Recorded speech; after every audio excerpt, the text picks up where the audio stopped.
បងលីបងលីសិនហើ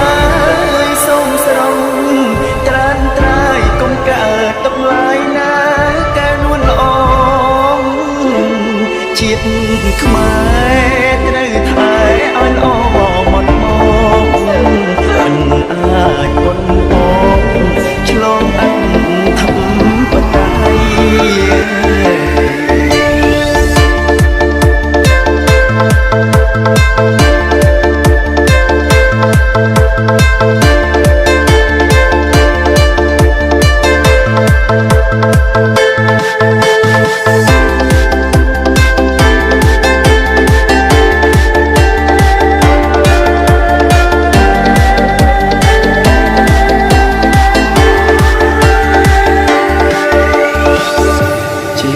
ជូនជាតិធៀបជូនម្ដាយហើយសង្ខារនៅឡើ